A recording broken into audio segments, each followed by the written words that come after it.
through the use of increasing and decreasing the supply of money, the central bank regulates the value of the currency being issued. It is critical to understand that the entire structure of this system can only produce one thing in the long run: debt. It doesn't take a lot of ingenuity to figure this scam out.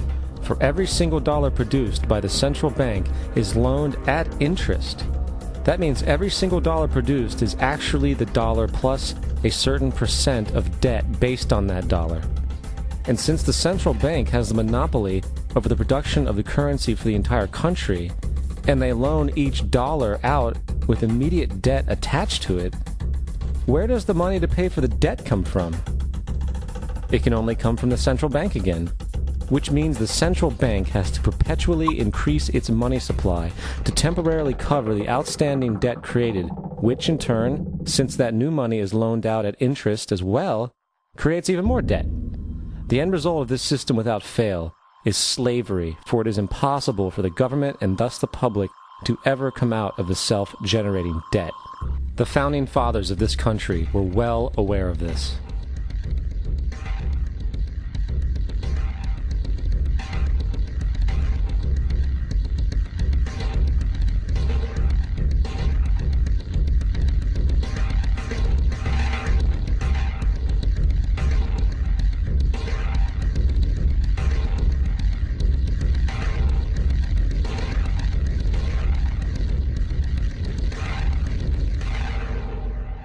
By the early 20th century, the U.S. had already implemented and removed a few central banking systems, which were swindled into place by ruthless banking interests. At this time, the dominant families in the banking and business world were the Rockefellers, the Morgans, the Warburgs, the Rothschilds. And in the early 1900s, they sought to push once again legislation to create another central bank. However, they knew the government and public were very weary of such an institution, so they needed to create an incident to affect public opinion. So, J.P. Morgan, publicly considered a financial luminary at the time, exploited his mass influence by publishing rumors that a prominent bank in New York was insolvent or bankrupt. Morgan knew this would cause mass hysteria, which would affect other banks as well. And it did. The public, in fear of losing their deposits, immediately began mass withdrawals. Consequently, the banks were forced to call in their loans, causing the recipients to sell their property, and thus a spiral of bankruptcies, repossessions, and turmoil emerged. Putting the pieces together a few years later, Frederick Allen of Life magazine wrote, "The Morgan interests took advantage to precipitate the panic, guiding it shrewdly as it progressed."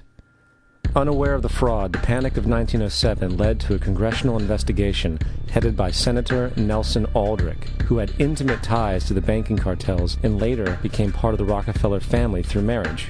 The commission, led by Aldrich, recommended a central bank should be implemented so a panic like 1907 could never happen again. This was the spark the international bankers needed to initiate their plan. In 1910, a secret meeting was held at a J.P. Morgan estate on Jekyll Island off the coast of Georgia. It was there that the central banking bill called the Federal Reserve Act was written. This legislation was written by bankers, not lawmakers. This meeting was so secretive, so concealed from government and public knowledge that the 10 or so figures who attended disguised their names when en route to the island. After this bill was constructed, it was then handed over to their political frontman, Senator Nelson Aldrich, to push through Congress. And in 1913, with heavy political sponsorship by the bankers, Woodrow Wilson became president, having already agreed to sign the Federal Reserve Act in exchange for campaign support. And 2 days before Christmas, when most of Congress was at home with their families, the Federal Reserve Act was voted in, and Wilson in turn made it law. Years later, Woodrow Wilson wrote, in regret,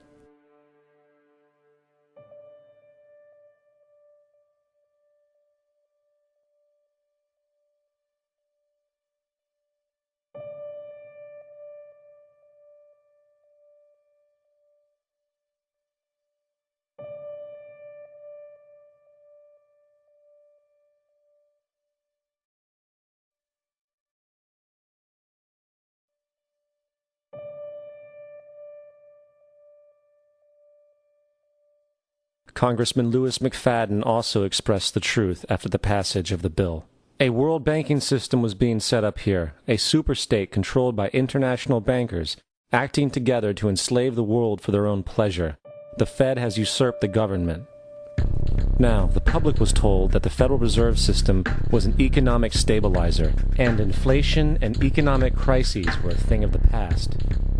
Well, as history has shown, nothing is further from the truth. The fact is, the international bankers now had a streamlined machine to expand their personal ambitions. It's alive! It's alive! It's alive! For example, from 1914 to 1919, the Fed increased the money supply by nearly 100%, resulting in extensive loans to small banks and the public. Then, in 1920, the Fed called in mass percentages of the outstanding money supply, thus resulting in the supporting banks having to call in huge numbers of loans, and, just like 1907, bank runs, bankruptcy, and collapse occurred. Over 5,400 competitive banks outside of the Federal Reserve System collapsed, further consolidating the monopoly of a small group of international bankers. Privy to this crime, Congressman Lindbergh stepped up and said in 1921, "Under the Federal Reserve Act, panics are scientifically created. The present panic is the first scientifically created one, worked out as we figure a mathematical equation." However, the panic of 1920 was just a warm-up. From 1921 to 1929, the Fed again increased the money supply, resulting once again in extensive loans to the public and banks. There was also a fairly new type of loan called a margin loan in the stock market. Very simply, the margin loan allowed an investor to put down only 10% of a stock's price, with the other 90% being loaned through the broker. In other words, a person could own $1,000 worth of stock with only $100 down. This method was very popular in the roaring 1920s, as everyone seemed to be making money in the market. However, there was a catch to this loan.